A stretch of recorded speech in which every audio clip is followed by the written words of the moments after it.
Para mí es un placer poder presentar a Pepe, a José Sotochica, autor del libro Imperios y Bárbaros, que hemos tenido el inmenso honor de publicar. Pepe es profesor de Historia Medieval en la Universidad de Granada, es también investigador del Centro de Estudios Bizantinos, Negreos y Chipriotas de Granada y una magnífica persona de una calidad humana extraordinaria. Y como podéis comprobar ahora, un enorme conocedor de todo lo que tiene que ver con esta edad oscura, que es como se subtitula el libro. Estos siglos que discurren entre el V después de Cristo, entre la caída de Roma y la batalla de Poitiers, el siglo VIII, que es el momento en el que se circunscribe este libro. Y también en la presentación estará mi compañero Alberto Pérez, editor de Despertaferro, uno de los responsables también de este libro, sin duda. Y bueno, entre los dos mantendrán un diálogo, esperemos que extendido, sobre este periodo. Así que sin más, les dejo con ellos. Muchas gracias, Javi.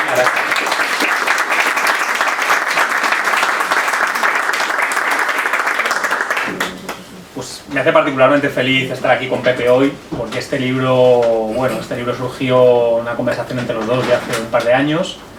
Sé que hay mucho trabajo detrás, más de 2 años, porque realmente Pepe aquí ha volcado el trabajo de una vida de investigación y de pasión. Y estoy muy contento de poder estar aquí con él, compartiendo este momento y charlar un poco con todos ustedes sobre la guerra en la edad oscura. ¿Edad oscura, Pepe, o no tan oscura? Sí y no. Parezco un político, ¿verdad? Era oscura en cuanto a que es verdad que ha sido una historia que muchas veces ha sido refractaria a la investigación y sobre todo a llegar al gran público interesado por la historia, ¿no? Y era no tan oscura porque cuando uno entra de lleno en ella, pues fue una época también de cambio, de transformación, de invención, y también porque cuando te adentras en las fuentes de la época, yo siempre digo que muchas veces la culpa no es de las fuentes sino de los historiadores, ¿no?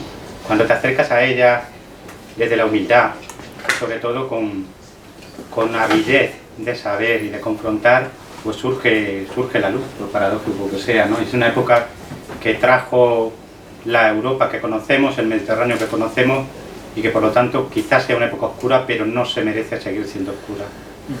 Sí, y yo creo que en esa labor de iluminación libros como el tuyo son fundamentales. En este libro, además, en Imperios y Bárbaros, tú te acercas a la época a través de los fenómenos militares, a través de la guerra. ¿Crees que es especialmente relevante para conocer este periodo, esta edad oscura, esta etapa de antigüedad, el fenómeno militar, la guerra? Sí, fueron épocas, fueron siglos donde la guerra siempre lo ha estado, ¿no? En la historia, ¿no? Siempre ha determinado en buena medida el devenir humano, ¿no? Para desgracia, ¿no? de la humanidad, pero la guerra es innegable, está presente. Pero en esta época especialmente, fue una época en que la guerra cambió el mundo. Es una época violenta. Si hay una época violenta es esta. Hay un texto que yo cito en el libro de un obispo del siglo VII, se llama Seveo, y él decía que la guerra era el clamor de los demonios. Y si hubo una época donde ese clamor resonó con fuerza del Atlántico al Pacífico, fueron estos siglos de transformación del mundo, del V al VIII. Creo que además, luego abundaremos en ello, pero creo que en efecto tú demuestras que la guerra y lo militar tiene un papel fundamental como transformador precisamente de realidades políticas en esta época. Ahora si quieres, dentro de un rato ya llegaremos a esa pregunta, pero siguiendo un poco con la introducción, abundando en este tiempo, en esta época, ¿a ti qué es lo que te atrae? ¿Qué es lo que te atrajo como investigador para adentrarte en estos siglos? Primero que son siglos de crisis y de transformación. El mundo estaba cambiando. Y eso para un historiador, tú lo sabes, es especialmente goloso, entre comillas, ¿no? Es decir, ver un mundo que deriva en una transformación radical, es decir, que no es esa evolución natural, entre comillas, ¿no? Es decir, la historia nos enseña que todo está en movimiento, la historia es vida, ¿no? Por lo tanto se está moviendo, está evolucionando, ¿no? Pero sí es cierto que hay siglos donde esa evolución se acelera e incluso se produce cierto quiebro, cierto cambio de dirección. Y para mí esta época es apasionante por eso, es que pasamos de un imperio conformado por 3 grandes ámbitos de civilización, 3 grandes imperios, el imperio romano, el imperio persa y la China imperial, ¿no? Y pasamos a un mundo mucho más diverso, mucho más dinámico, y en donde aparece un actor que nadie se esperaba, que es el Imperio Árabe, el Imperio Islámico, ¿no? Y donde también aparecen toda una serie de estados herederos, en cierta manera, de Roma, pero también que toman sus propios caminos, y esos caminos son los caminos de la Europa medieval, ¿no? Como son los francos, los visigodos, los reinos anglosajones, etc. Sí, me atrae porque es cambiante, porque transforma, porque rompe en cierta manera una evolución natural y le da un giro totalmente inesperado. Sí, desde luego es una bisagra, ¿no? Una bisagra casi entre dos mundos, entre dos épocas. Una bisagra, pero en cierta medida, ¿tú crees que es un mundo el que acaba en el siglo V con el fin del Imperio Romano de Occidente? ¿O estas particiones tan abruptas que a veces hacemos, estos convencionalismos, ¿no? Sobre todo en el mundo académico, ¿crees que esto era así o no se puede hablar de una ruptura abrupta? Como siempre hay matices. En historia, antes decía que la historia es vida y la vida siempre tiene sus matices, ¿no? Evidentemente hubo un cambio fundamental, radical, que fue que ya no había un Estado imperial que aseguraba la seguridad, valga la redundancia, ¿no? Y la prosperidad, ¿no? Eso no estaba, desapareció en Occidente, quiero decir, en Oriente no. Pero sobrevivió y la Roma realmente se transformó, se subdividió y pervive en nosotros mismos, ¿no? Pero en aquel momento los reinos que llamamos romano-germánicos, el reino que crea Clodoveo, en la Francia merovingia, o el reino visigodo de Toledo, o incluso en ciertas partes de Britania, Roma pervive, evoluciona, cambia, se transforma, muta, pero sigue estando presente y de hecho en la Europa actual, en parte, en no poca medida, arranca precisamente de esa Roma transformada por las invasiones germánicas. Es curioso, ¿no? Porque pensando en muy larga duración y viendo a veces la cesura que se ha hecho en el Rin también, entre el mundo germánico y el mundo latino, en cierta medida parecería que la moderna Europa, la Europa contemporánea, al final deviene de esa mezcolanza de Roma con la levadura germánica, ¿no? Como tú lo llamas, ¿no? Sí, en buena medida sí, porque ya Roma estaba presente más allá del Rin, a través del comercio, a través de la influencia cultural, a través de la guerra, por supuesto, ¿no? Pero en este caso la dirección del intercambio cambió dramáticamente para Roma, pero probablemente afortunadamente también, ¿no? Para la riqueza de la civilización europea. La dirección cambió.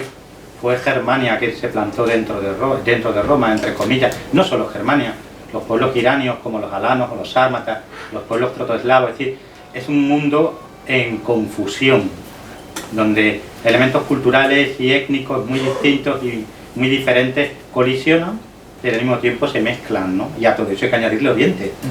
Y Oriente también marcha hacia Occidente, entre comillas, ¿no? Y de esa amalgama de intereses, de fuerzas, de influencias, pues va a surgir un mundo convulso, violento, pero también en no poca medida mucho más dinámico y mucho más rico. Esto me hace pensar también, trayendo el debate, trayendo tu libro a la contemporaneidad, que todo intento de pensar en fronteras perennes, ¿no? En el Limes romano, por ejemplo, tenemos un claro ejemplo, o actualmente, todo este intento de pensar en fronteras perennes, impermeables, o como Trump ahora en Estados Unidos, yo creo que al final parece que está condenado al fracaso. Sí, y es que las fronteras primero se ponen en la cabeza de los hombres. Las primeras fronteras son las que se generan en nuestro cerebro, ¿no? En nuestra forma de entender el mundo, ¿no? Las fronteras pueden funcionar mientras uno mantenga el poder y la determinación de mantenerlas, pero en última instancia no son inexpugnables, y eso lo demuestra la historia una y otra vez. Hay que poner algo más encima de la mesa si quieres preservar, pues no un estilo de vida, porque eso siempre está en mutación, en cambio, pero sí una esencia, ¿no? No basta con la frontera, hay que ser más inteligente. ¿Por qué crees que, por ejemplo, el Imperio Romano de Occidente cae? Se han aducido causas de todo tipo, climáticas, sociales, militares, por supuesto. En el 406 se quiebra ya el Limes renano, cruzan los vándalos, suevos y alanos cruzan el Rin helado, ¿no? Una noche que debió ser increíble. La noche vieja más espectacular de todos los tiempos. La noche vieja del 406, ¿no? Debió ser con el Rin helado, tremenda, y no quiero ni pensar el frío que hacía para que el Rin estuviera helado. Digamos que se quiebra ya la defensa del Imperio de Occidente. ¿Por qué crees que cae el Imperio de Occidente y en cambio Oriente sobrevive? Esa es una pregunta que nos fascina a los historiadores, porque claro, muchas de las causas que se han aducido para la caída del Imperio Romano, que es la gran pregunta, pues desde Gibbon y desde Montesquieu incluso, ¿no? De por qué ¿Por qué cae el Imperio Romano de Occidente? Y aquí es donde hay que matizar. El gran problema es que Oriente no cae. De manera que muchas de esas causas, causas climáticas, causas sociales, económicas, culturales, pues empiezan a no ser capaces de explicarlo por esa razón. Porque Oriente sobrevive y tenía los mismos problemas en el año 400 que tenía Occidente. Claro, el clima, el cambio climático afectó a Oriente y Occidente. Los problemas sociales estaban igualmente presentes en ambas partes del imperio. ¿Cuál es la diferencia? La diferencia fue la capacidad de Oriente de sufragar, de sostener algo que nos puede parecer desagradable pero muy real. Oriente pudo mantener a su ejército. El ejército romano era un ejército profesional, caro, muy caro. Y hay un momento dado en que las élites de Occidente comienzan a desentenderse de ese esfuerzo económico. Y por otra parte, eso lleva a que cada vez más provincias sean saqueadas, desvalijadas, sean pasto, entre comillas, de las invasiones, lo cual a su vez producía mermas de impuestos e incapacidad económica de mantener el ejército. Sin seguridad no hay prosperidad. Yo creo que es la gran enseñanza de la caída de Occidente. ¿Tú crees que eso es algo que nos puede hacer reflexionar sobre cómo en las sociedades de Europa Occidental estamos dando la espalda también, o nos ponemos una venda un poco buenista a veces? Estamos dando la espalda a la realpolitik, que al final dice que sin fuerza militar mantener tu estilo de vida y tus fronteras y tu forma de Estado realmente es una entelequia. Yo aquí siempre aporto mi otra parte, ¿no? La militar. Yo fui soldado profesional y estuve en la guerra de Bosnia-Herzegovina. Y vuelvo sobre lo mismo, los ejércitos son caros e incluso pueden ser, entre comillas, desagradables o tener mala prensa. Pero lo único que garantiza en última instancia que una persona por la mañana salga de su casa con una idea de que va a trabajar, de que va a recoger a su hijo al colegio, aunque no seamos conscientes de ello, aunque no le dediquemos tiempo a pensarlo, pero en última instancia quien garantiza la prosperidad, la estabilidad, la libertad, son los ejércitos. Y a los europeos se nos olvida con frecuencia, pero yo tengo que recordarlo una y otra vez. Yo viví la guerra de Bosnia, yo vi un mundo que había sido un mundo relativamente próspero, como era la Yugoslavia de los años 80, saltar por los aires. Y lo primero que saltó fue el ejército yugoslavo. Es decir, a partir de ahí es cuando comienza el caos de las milicias, de la guerra sin cuartel y sin medida, y toda una nación se hundió en una auténtica antesala del caos más absoluto, ¿no? Y a veces se nos olvida. Europa ha delegado su defensa en Estados Unidos, nos va bien así, pero quizá algún día Estados Unidos no se ocupe ya de esa defensa. Yo creo que es una reflexión tremendamente pertinente, que quizá escueza, no es fácil tampoco de asumir, pero me parece muy interesante y es una muestra más de cómo una de las cosas que me gusta mucho de Pepe en su libro es que es capaz de proyectar ideas y conceptos del pasado de hace 1500 años, de hace 15 siglos, a las realidades actuales, demostrando que hay cosas que son perennes, ¿no? Y que se puede aprender de la historia, ¿verdad, Pepe? Sí, es que la historia, evidentemente, uno lo que no puede hacer es presentismos fáciles o viceversa, ¿no? Trasladar al pasado cuestiones que son muy de nuestro presente, pero evidentemente, y recalco de nuevo ello, ¿no? La historia es vida, la historia es continuidad, es decir, hay un lazo que nos une con el pasado y a través de ese lazo uno puede aprender cosas, porque en última instancia es experiencia humana multiplicada por los siglos, y si uno sabe recogerla, que creo que es una de las funciones del historiador, podemos ofrecer esos resultados a nuestro propio mundo, nuestro propio presente, ¿no? Y puede ser algo importante a la hora de tomar decisiones, ¿no? Yo creo que si hay algo que yo echo de menos en la Europa del 2019 con respecto a la Europa de la fundación de la Comunidad Europea, es que nuestros políticos no tienen nunca presente la historia, ¿no? En el año 50, 55, la historia estaba muy presente en la mente de nuestros estadistas. Uno solo tiene que pensar en Winston Churchill o en Adenauer, etc. Y piensa uno en sus equivalentes actuales, lo de equivalente hay que ponerlo entre comillas, y uno de los déficits es precisamente que nuestros dirigentes desconocen la historia de sus países y de su Europa. Sí, sabemos lo fácil que eso puede llevar a manipulaciones del pasado que tienen su reflejo en la actualidad. Antes hablabas de Yugoslavia, y Yugoslavia también es un ejemplo claro de un auge del nacionalismo tremendo. Desde el siglo XIX el Estado-Nación es el concepto que ha triunfado en el mundo occidental, pero lo curioso también de tu libro, otra de las cosas que apuntas, otro fenómeno que me parece precioso, es que mucha gente piensa que en francos, en visigodos, como entes ya constituidos cultural y políticamente, como naciones que de repente conquistan una parte del Imperio Romano y se asientan. Pero tú, en cambio, en tu libro, creo que nos enseñas algo totalmente diferente, una visión que quiebra totalmente este presentismo de llevar el Estado-nación o pensar en naciones en el siglo V. Sí, es una de las realidades que hay que tener siempre presente. Es decir, yo pongo el ejemplo de nuestros mapas escolares en aquellos libros de EGB, en mi caso, ¿no? Siempre veíamos esas rayitas, esas flechitas, francos, visigodos, y pensábamos inmediatamente en un pueblo homogéneo, con unas costumbres, con una lengua. No fue así. Es decir, detrás de esas denominaciones había unas realidades multiétnicas, multiculturales, muy complejas. Alarico, el ejército que lleva a Roma en 410, no solo eran visigodos, había un núcleo visigodo, pero había ostrogodos, había carpos, había dacios, había sármatas, alanos, hunos, provinciales romanos que habían perdido su casa, sus tierras y se sumaban a esa avalancha de gente. Es decir, tenemos realidades complejas. Detrás de cada una de esas nociones, incluso de las actuales, de las modernas, España, Francia, Inglaterra, etcétera, siempre hay un pasado muy complejo, donde gente muy diversa, con un origen muy distinto, se suma, entre comillas, se amalgama para dar lugar a algo nuevo, ¿no? Y eso nos lo enseña el siglo V.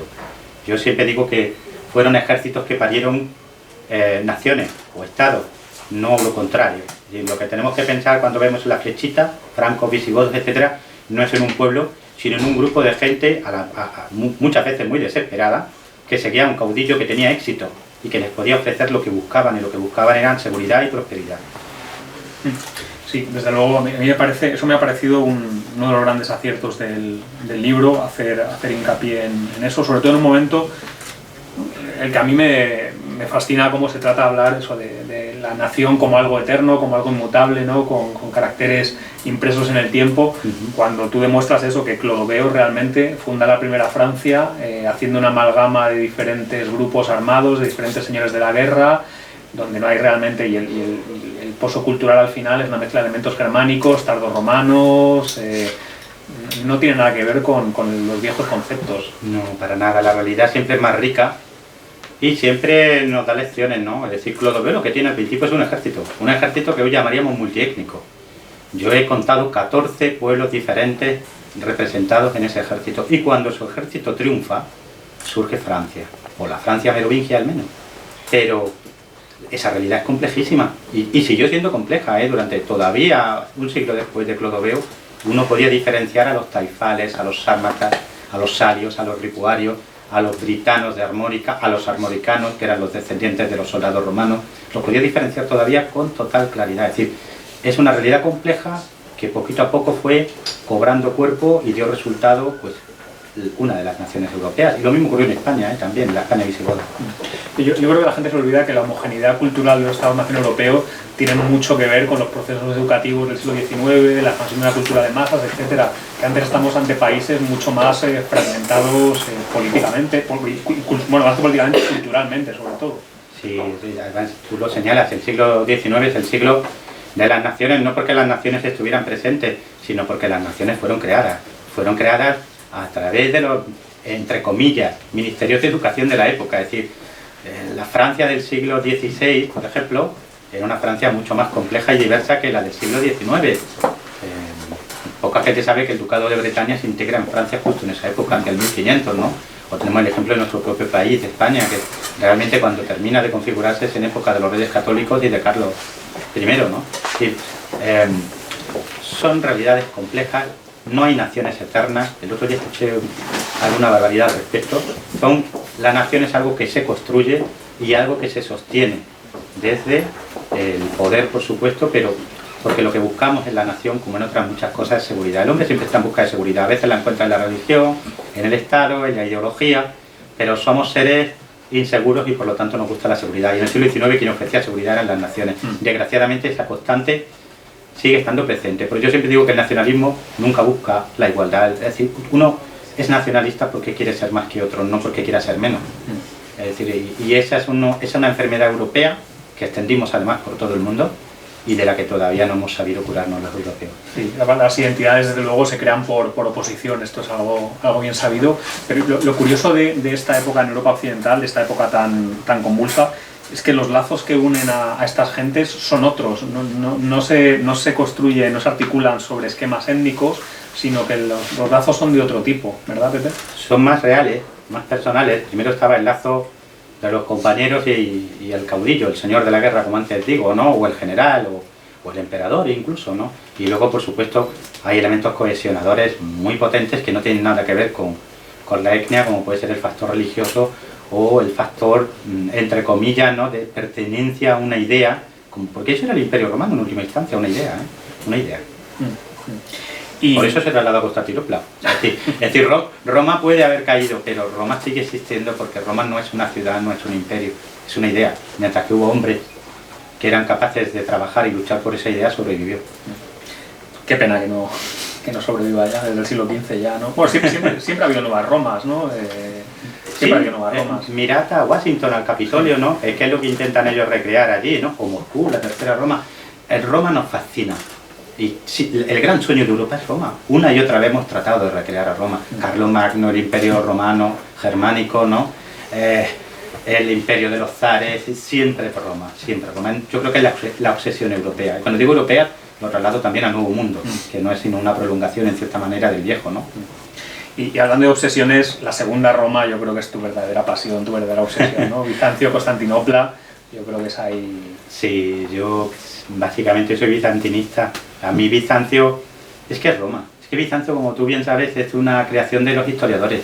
Ellos nunca se consideraron, ni nadie los consideró bizantinos, ¿no?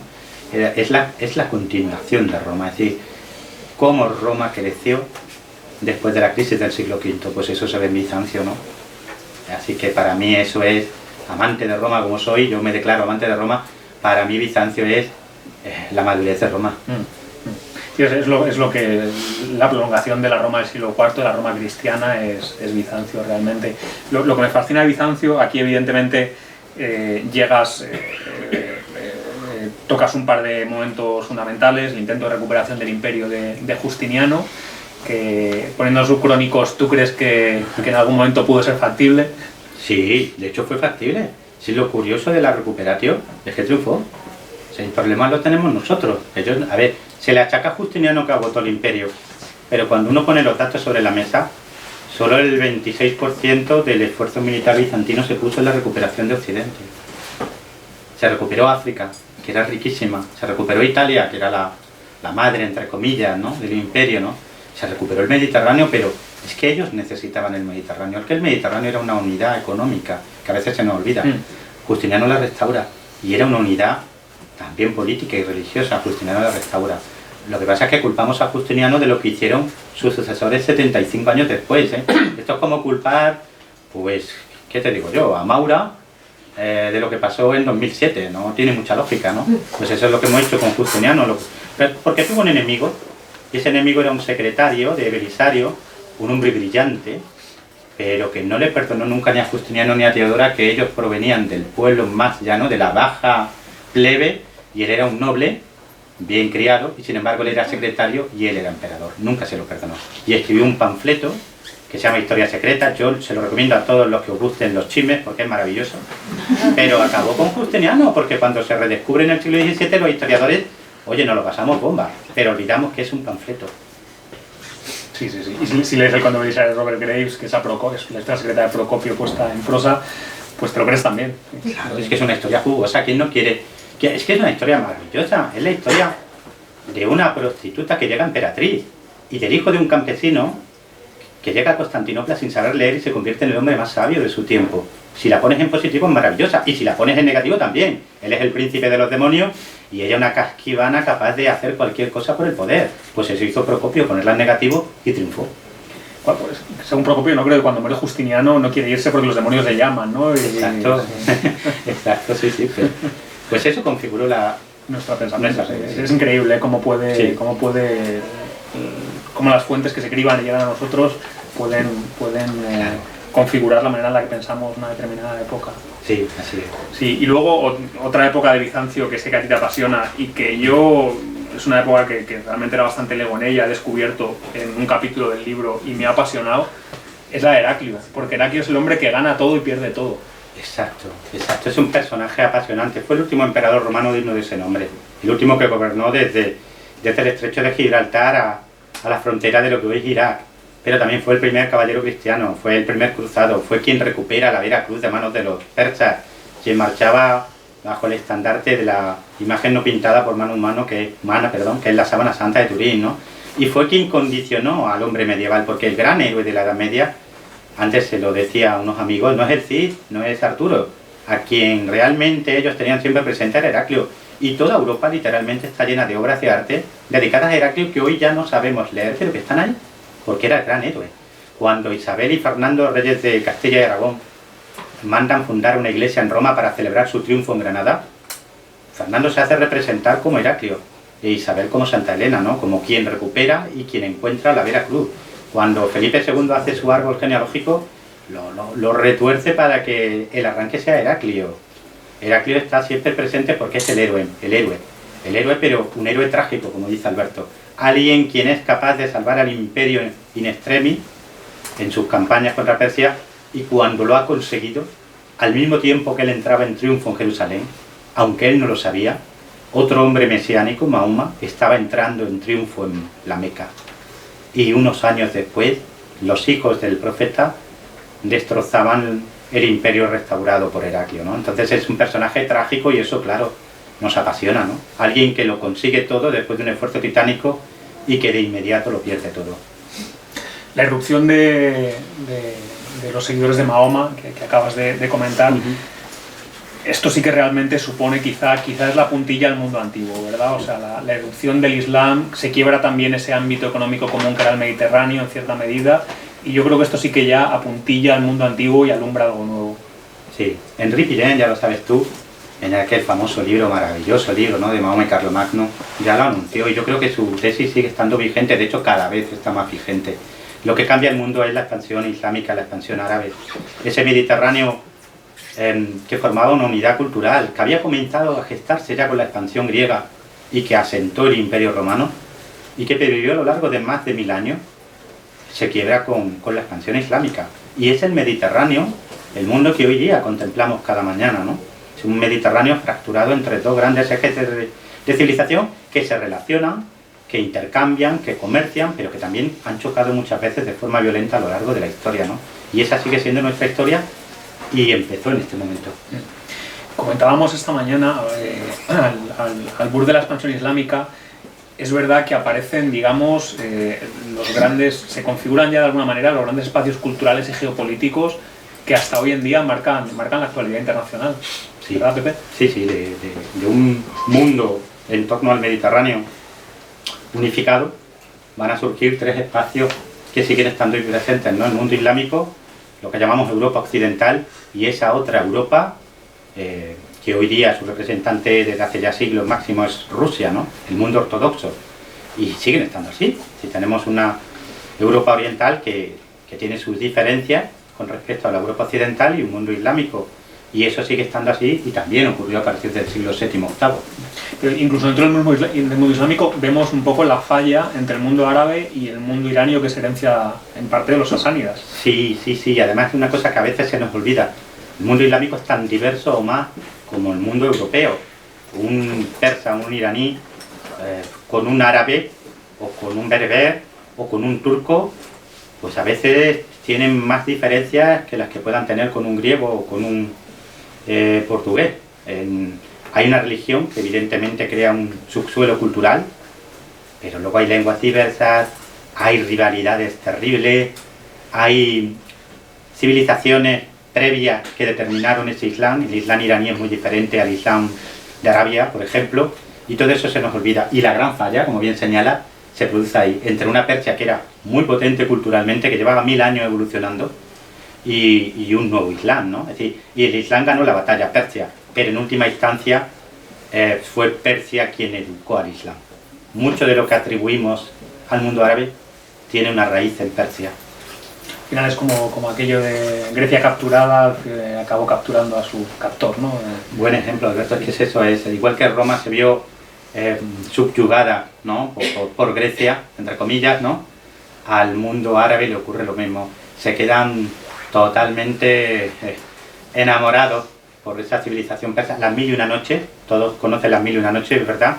detrás de Sheresade hay una reina persa histórica, Shirin, que era la esposa principal, la reina de la reina de Khosroes II, ¿no? Y buena parte de esos cuentos de las mil y una noches ya estaban en la literatura persa. Los números árabes famosos empezaron realmente a usarse en la Persia de los Khosroes, del siglo VI y del siglo VII. Es decir, hay muchos elementos que surgen en Persia y que nosotros hoy día consideramos islámicos. Sí, al final quizá uno de los secretos, ¿no?, de la expansión islámica también es la permeabilidad cultural que los hace herederos de todo el saber grecorromano y persa. Sí, el primer imperio árabe, después de los califas de la unidad, el imperio Omeya, con sede en Damasco, es un imperio en buena parte heredero del helenismo. Y el segundo gran califato, que era Abbasí, es Persia revivida. La corte de Bagdad era la corte de Khosroes, pero en todos los detalles, además. Es decir, lo que hace el mundo islámico, y ese es su gran papel, y por eso hay que estarle agradecido, es el principal, junto con Bizancio, transmisor del mundo antiguo a la Edad Media. Sí, desde luego. Entre otros sitios, a través de Córdoba y de Toledo, ¿no? Por supuesto. Ya los visigodos comenzaron ese papel de conservadores y transmisores del mundo antiguo, ¿no? Pero evidentemente el Al-Ándalus, que además se alza sobre el mundo visigodo, fue determinante para que muchos textos, muchos saberes se prolongaran y llegaran hasta nosotros. Y desde el punto de vista, Pepe, que tú analizas, desde el punto de vista militar, ¿por qué crees que los árabes se pueden imponer sobre las dos grandes potencias de la época, que además tienen una organización militar tremendamente compleja y refinada por siglos de combate entre ellos precisamente, que son el Imperio Romano de Oriente y la persa sasánida? Hay diversos factores, pero entre los principales, primero el conocimiento mutuo. Es decir, los árabes llevaban militando en los ejércitos de Bizancio y de Persia desde hacía siglos. Conocían muy bien la forma de combatir. De hecho, la forma de combatir de los árabes, su equipo militar, era idéntico al bizantino y al sasánida, ¿no? Pero su gran invención, su gran innovación, lo que hizo que los ejércitos árabes muchas veces tuvieran la victoria, fue el uso masivo de lo que llamaríamos una infantería montada. La mayor parte de los guerreros árabes combatía a pie. Esa imagen romántica del guerrero árabe a caballo, con una cimitarra en la mano, eso nunca se dio. Eran gente que vestía a la romana o a la persa, que llegaba al campo de batalla montada a lomos de camello o de mula, pero que luego formaba en orden cerrado a pie, escudo contra escudo, lanza con lanza, ¿no? Y esa infantería que llegaba descansada fue determinante en las grandes historias de los árabes, ¿no? Y luego un factor étnico que es la unidad de los árabes. Los árabes nunca habían formado una unidad, por primera vez la formaron y llegaron en el momento adecuado. Persia y Bizancio, que se habían disputado la hegemonía, se habían desangrado en una lucha de 25 años terrible, dantesca. Los árabes aparecen en el momento crítico, en el momento en que ambos imperios están totalmente desarbolados. Si hubieran llegado antes, o si hubieran llegado 30 años después, hoy no hablaríamos de los árabes, pero llegaron en el momento justo, cuando ambos imperios no tenían recursos para enfrentarlo.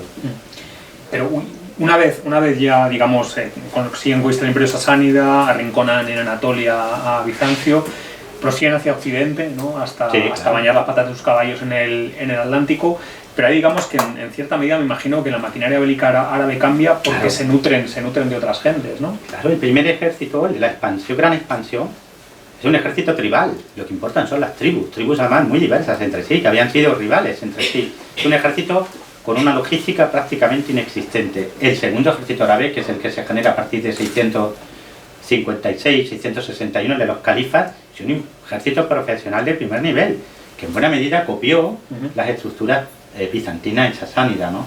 Ese ejército es un ejército sofisticado, que ya sí tenía superioridad militar sobre sus rivales visigodos, bereberes, francos, un ejército muy bien estructurado y muy bien armado. De hecho, un dato curioso, las espadas de los árabes se forjaban con acero traído desde la India porque era el mejor acero del mundo. Y en este sentido, Pepe, en tu penúltimo capítulo que dedicas a la batalla de Guadalete, ¿por qué piensas que siempre tenemos la idea de que el Estado visigodo cae como un castillo de naipes ante los embates, ante un embate solo? ¿Por qué? ¿Qué ocurre? ¿Qué pasa? ¿Qué pasa en Guadalete? ¿Cómo está el Estado visigodo? ¿Qué explica esto? En el siglo VII la Hispania visigoda había sido, sin duda, el estado más potente de Europa Occidental.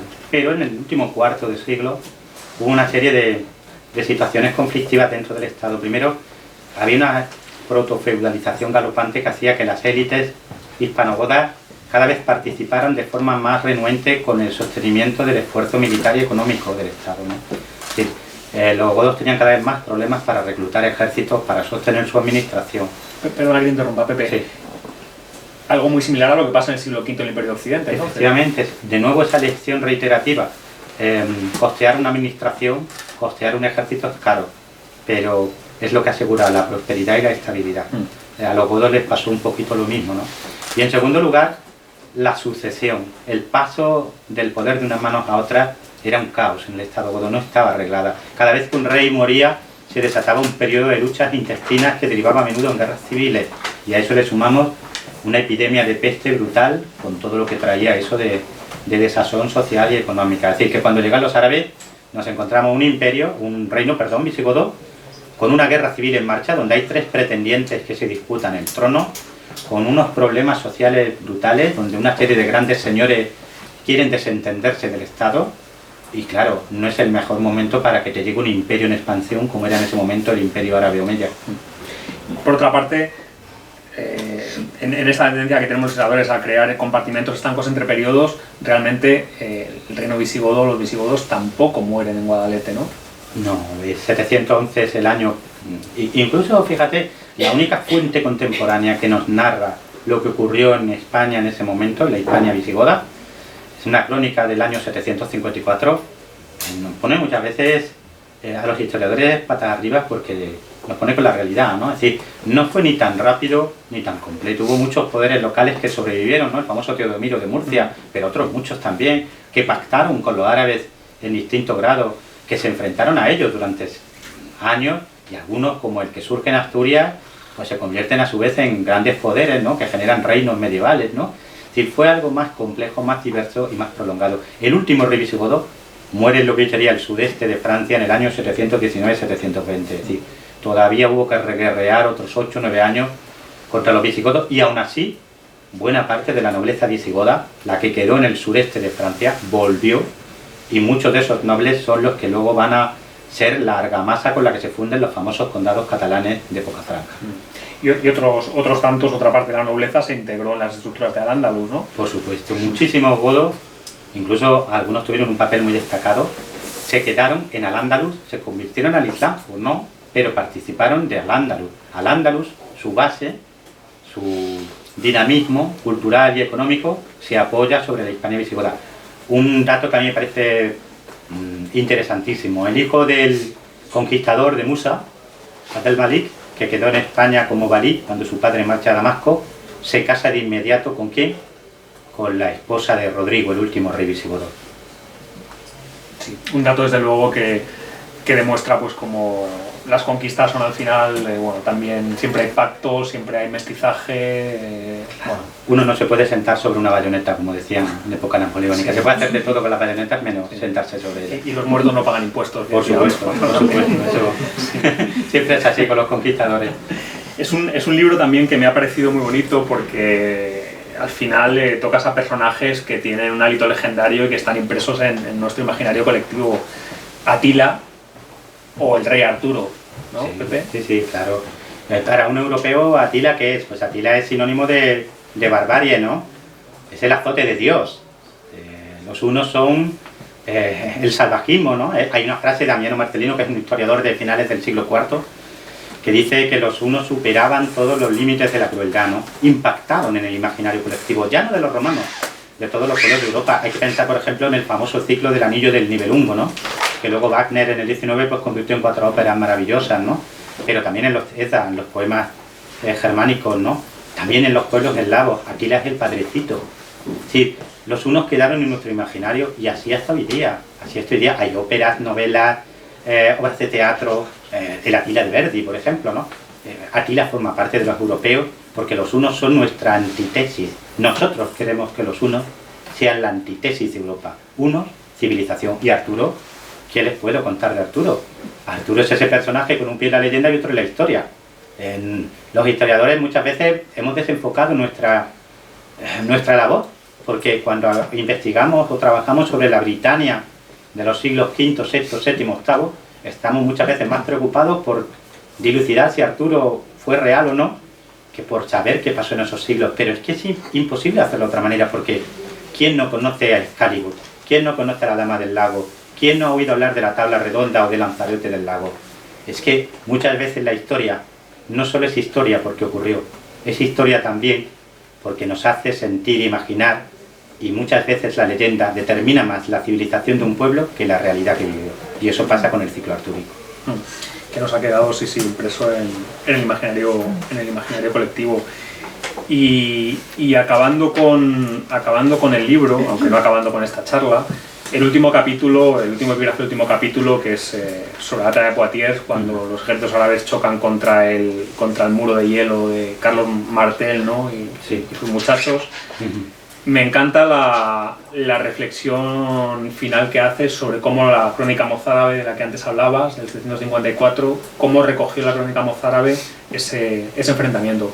Sí, a mí me fascinó cuando yo me metí en ese texto latino. Primero, la manera en que él glosa la campaña que lleva a Poitiers, ¿no? Este cronista mozárabe que probablemente escribía desde Toledo, desde un Toledo que llevaba ya 40 años bajo dominio musulmán, ¿no?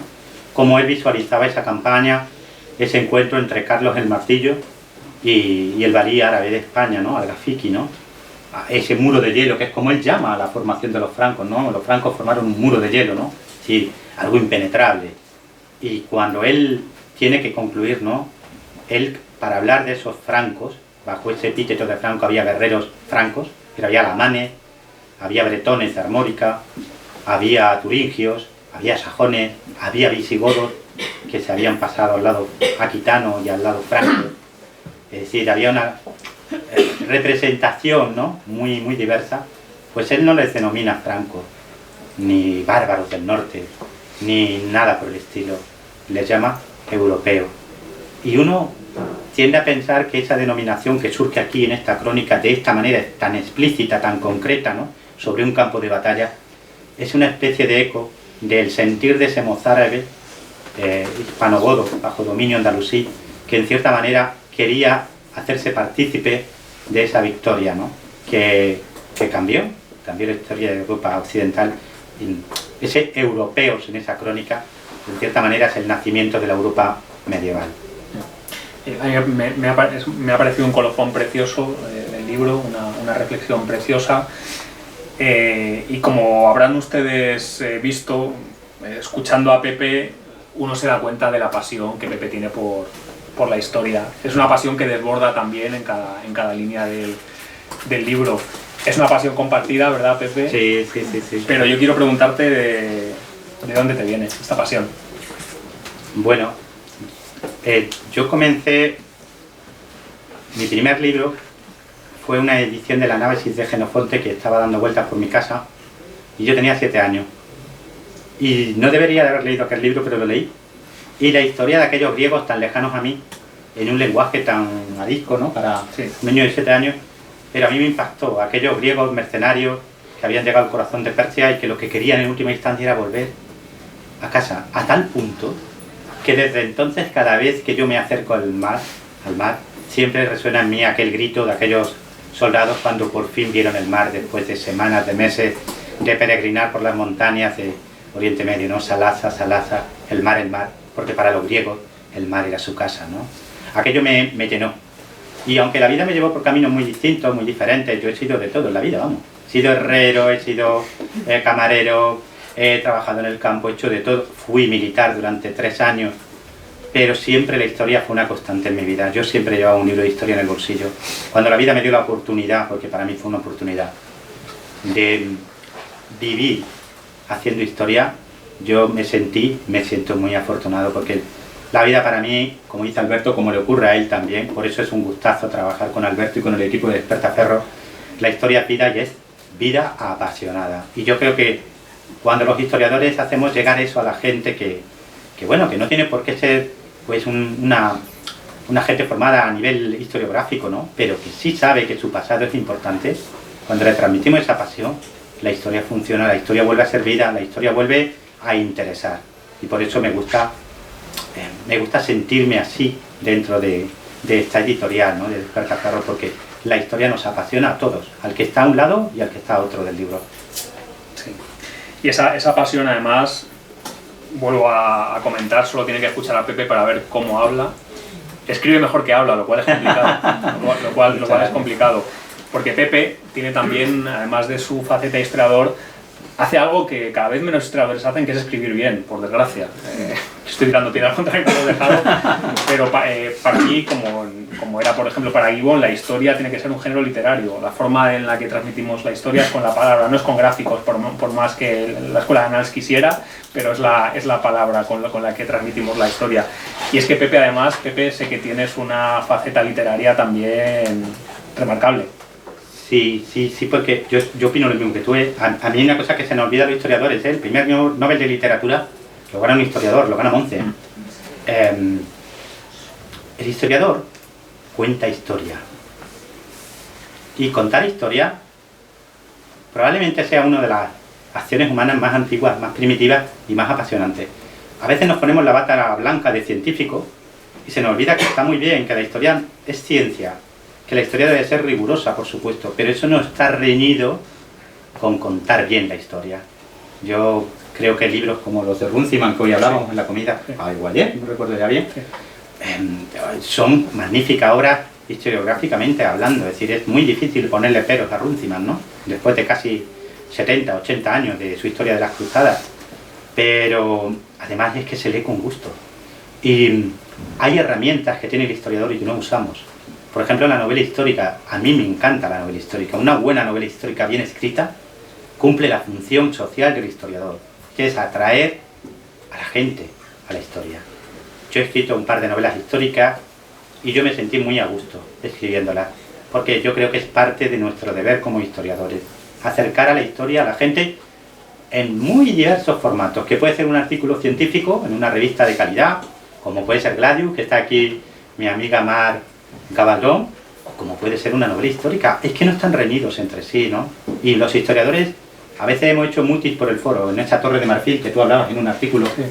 No podemos encerrarnos en una torre de marfil, nos debemos a la sociedad que nos paga, tenemos que trasladarle la historia. ¿Y quién mejor que un historiador, no? Yo me gusta escribir, hago novela histórica, he hecho hasta relatos de terror, algunos dan miedo, incluso por mi manera de escribir, ¿no? Pero yo creo que el historiador tiene que ser escritor, para ser completo. Y si Pepe es algo, es completo, porque como él dice, es como Odiseo, ¿no? De los muchos saberes, o Odiseo polimorfo, ¿no? Porque Pepe fue militar también durante 3 años, y eso es algo, por ejemplo, muchas veces los que escribimos historia militar no somos militares, y yo creo que a veces se nos nota. No tenemos la comprensión de las estructuras mentales o incluso de la visión táctica y estratégica que alguien que realmente ha vestido uniforme tiene. Y yo creo que eso es algo que se nota también en tu libro, Pepe. Sí. Yo para mí, mi paso por el ejército fue una lección de vida en muchos aspectos, y ahora, como historiador, a mí me ayuda a acercarme a los textos, porque hay cosas que si tú las has vivido, puedes entenderlas de una manera más plena, ¿no? Cosas tan sencillas como cómo es posible que un grupo de hombres se mantenga firme cuando una carga de caballería se les viene encima, o el sufrimiento, o el miedo, o la capacidad de sacrificio, la capacidad de dejarte literalmente la vida por un compañero, ¿no? Y todo eso parece muy abstracto, pero yo lo he visto, yo lo he sentido, ¿no? Entonces, cuando tú te enfrentas a un texto de la antigüedad o de la Edad Media, hay historiadores que son muy escépticos, pero porque no lo han vivido. Yo sé que eso es cierto. Yo sé que eso es cierto porque lo he visto. Entonces, claro que te ayuda como historiador. A la hora de acercarte a la guerra, te impacta. Yo sé que el miedo es real. Yo sé que la disciplina sirve para algo. Yo sé que la camaradería es lo que en última instancia hace que un muro de escudos se sostenga. No una idea brillante ni una ideología maravillosa, no. Lo que te impide echar a correr, literalmente, es que tu compañero depende de ti. Y eso se nos olvida. Pero eso está presente en los textos de los antiguos. Para mí es un honor tener a Pepe en el muro de escudos de Despertaferro. La verdad es que... Para mí también, combatir con vosotros. La verdad es que tener hombro con hombro a alguien como Pepe me hace muy feliz y nos hace muy feliz, la verdad. Es que Pepe además es un tío que entra a la oficina dando besos, repartiendo libros, saludando a todo el mundo. Da gusto, de verdad, trabajar con alguien como Pepe. Y quiero también reseñar que Pepe es un ejemplo no solo como investigador, sino como persona. Pepe no solo ha vivido lo que es ser militar, lo ha sufrido. Pepe realmente tuvo un accidente en acto de servicio que le dejó ciego, Y Pepe, es que no me resisto a no comentarlo porque creo que Pepe es un ejemplo vital. Pepe es un hombre que sacó la carrera de Historia con todo matrículas de honor menos 3 sobresalientes, siendo invidente, que se ha doctorado en Historia Antigua, que es capaz de leer griego clásico, que es capaz de regalarnos libros como este Imperios y Bárbaros. Y quiero que como colofón nos cuentes un poco cómo ha sido tu experiencia investigadora y tu trabajo al cambiar tu vida de esta manera tan drástica, porque yo creo que es un ejemplo, Pepe, para mucha gente que puede darles ánimo y insuflar espíritu. Para mí, cuando mucha gente me pregunta, ¿no?, si hablamos o no hablamos de este tema, yo siempre digo que este tema forma parte de mi vida y que me siento feliz de que forme parte de mi vida. Sí, yo creo que no somos dueños de las circunstancias, es una frase que yo digo mucho, pero que la siento así. Es decir, yo no podía ser dueño de lo que me pasó, pero sí pude ser dueño de mi reacción ante lo que me pasó, ¿no? Yo creo que en este mundo en el que vivimos la gente muchas veces no es consciente de lo maravillosa que es la vida. La vida siempre es maravillosa y la vida siempre nos necesita y a veces se nos olvida. A veces, y conozco gente que desgraciadamente pues no sabe afrontarla o ante un traspiés, ¿no?, pues tira la toalla, ¿no? Yo sé que muchas veces mi vida puede ser ejemplo. Si es así, yo la pongo sobre la mesa porque creo que la gente necesita muchas veces quitarse el pesimismo de los ojos y saber que si uno tiene algo claro, si uno lo siente, si uno se esfuerza y si lucha, sus sueños no tienen por qué terminar en un traspiés o en un cambio de dirección, ¿no? Hay que ponerle siempre una sonrisa a la vida en la boca y eso depende de ti, ¿no?, en última instancia. Yo tengo la suerte también de estar rodeado de gente maravillosa siempre. Yo tengo por ahí algún tipo de ángel a tiempo completo trabajando. Tengo un ángel de la guardia que no para de echar horas extras. Tengo un centro de estudios bizantinos donde tengo gente maravillosa como Mayla, que está aquí hoy conmigo, la profesora Mayla García, Encarnación Moto, profesor Mafrakiri, gente que me quiere, que me arropa, que me ayuda. Cuando yo me acerco a un texto griego me puedo acercar con tranquilidad porque tengo unos filólogos maravillosos, no respaldándome, ¿no?, que me solucionan cualquier duda, ¿no? Y tengo gente maravillosa en mi entorno del día a día, ¿no?, como Jolín Navarro, que hoy está aquí. Y he tenido ya la suerte peritifláutica, como decíamos cuando éramos niños, de tener gente maravillosa como vosotros. Este libro nace de un sueño, y ese sueño comenzó a soñarlo Alberto, y se han ido sumando todos los miembros del equipo de Despertaferro. Si ese sueño hoy tiene forma de papeles, gracias a ello. Yo he puesto mi parte, pero es una parte, no es el todo. Sí, hay que mencionar a Eduardo Cabana, que está aquí también, y también revisó los capítulos, la verdad, hizo un trabajo maravilloso. Pero el trabajo al final es de Pepe, y con estas palabras tan bonitas y con tu sonrisa y tus ganas de vivir y de empujarnos, yo creo que nos quedamos y terminamos. Salvo que quieran ustedes hacer alguna pregunta, pero yo creo que vamos a dar un aplauso a Pepe antes, ¿no?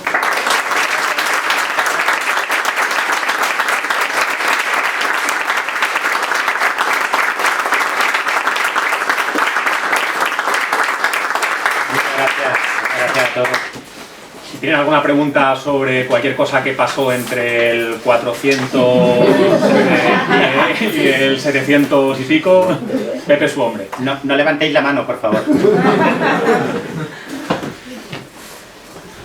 A mí me ha encantado este momento, y sobre todo porque me ha evocado esos estandartes de dragón que había en los ejércitos de Córdoba. Había estandartes de dragón en el ejército de Córdoba, había estandartes de dragón en la Armórica, había estandartes de dragón en Hastings. Esos eran soldados que todavía recordaban algo del Imperio Romano y lo llevaban a gala. Y cuando estaban escudo junto a escudo, pues estaban defendiendo al amigo, al compañero. Sí. Y manteniendo esos estandartes que habían heredado del Imperio Romano. El zar de Rusia se llama zar porque venía del César. Y los Césares como Carlos I de España y de Alemania, es el César que ha heredado su cesarismo de César, de César Augusto. Así es que eso es lo que nos fascina de Roma. Eso es lo que nos fascina, que un hispano, que un tracio, que un sirio, que un egipcio, que un britano se sentían romanos, y que había por encima de todo, más allá de un Lime, más allá de un Augusto, había una idea de Roma, y esa idea hizo que durante siglos gentes muy diversas muy diversas entre sí, tuvieran una idea común. Y eso es lo que a Europa la ha dejado fascinada. Y como bien dice, es que el zar de Rusia se creía heredero de los césares romanos. Es que el Kaiser del Imperio Romano Germánico y el de los siguientes imperios generados en Alemania, o el propio Carlomagno, ¿qué soñaba Carlomagno? Soñaba con ser un emperador romano, ¿no? Roma es la fascinación de Europa. Europa ha crecido en la cuna de Roma y eso siempre será así. Yo creo que eso siempre será así mientras que haya Europa. ¿Alguna otra cuestión? No. ¿Sí? ¿No? Bueno, Sí, una pregunta. Lo primero, gracias por la presentación. La verdad es que nos ha resumido maravillosamente, yo creo, todo lo que es el libro. Y bueno, es una pregunta muy concreta sobre un tema de la recuperación del imperio por parte de Justiniano. ¿Sí? Básicamente, bueno, a veces se lee, ¿no?, que muchas de las razones para ello fueron sobre todo razones económicas, ¿no? Sí. Y lo justifican explicando que, bueno, pues que esa recuperación se centró sobre todo en zonas costeras, ¿no? Sí. No se intentó ir mucho hacia el interior y se viene a explicar que la razón era que realmente la verdadera razón era la económica. Entonces quería saber cuál es su opinión al respecto, si realmente era económica o había también un tema de idea, Sí. lo que ha comentado antes, de idea de recuperación de Roma, ¿no? Que eso siempre, que Roma era una idea y siempre estuvo ahí. ¿Hasta qué punto esa recuperación de Justiniano fue debido a una idea de recuperar el imperio o era algo sobre todo económico que a lo mejor se revistió de idea? Hay tres principios clave. Uno de ellos es de seguridad. La seguridad del Imperio Romano de Oriente estaba en el mar. Y el mar se había perdido con los vándalos en África. Era imperante, era necesario en extremo recuperar la seguridad en el Mediterráneo y para eso había que destruir el reino vándalo. Había una función económica. El Mediterráneo seguía siendo una unidad económica y por lo tanto, si uno quería que marchara potente, había que reunificarlo bajo la égida de un solo Estado. África seguía siendo un país inmensamente rico.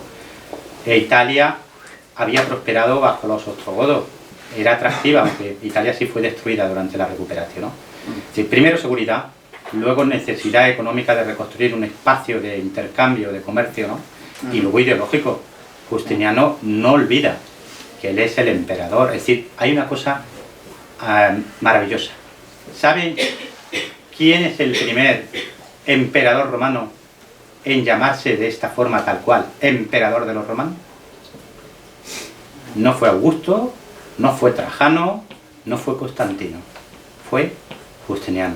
Así lo recoge Agatía, por cierto, haciendo propaganda lo ha traducido el Centro de Estudios Bizantino. Y quiero decir que él quiere ser emperador romano, y Roma es una idea universal. Roma quiere ser Roma de nuevo, y no se conforma con ser la mitad de Roma. Ideológicamente la recuperatio tiene una función ideológica vital, ¿no? De hecho, se presenta así ante los provinciales, ante los africanos, ante los italianos, ante los hispanos.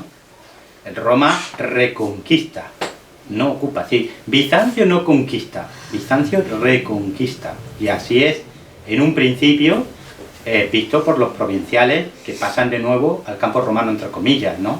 Lo que pasa es que a veces esa reconquista pues, fue exitosa. En el caso de África, África fue vital y fue desastrosa para los italianos porque la guerra allí se prolongó durante casi 20 años. Gracias. ¿Alguna otra cuestión o ya están saciados de la oscura? Ya... Bueno, antes de que apaguen las luces los señores de Marcial Pons, yo creo que ya vamos a acabar. Muchas gracias y otro aplauso para Pepe. Muchas gracias.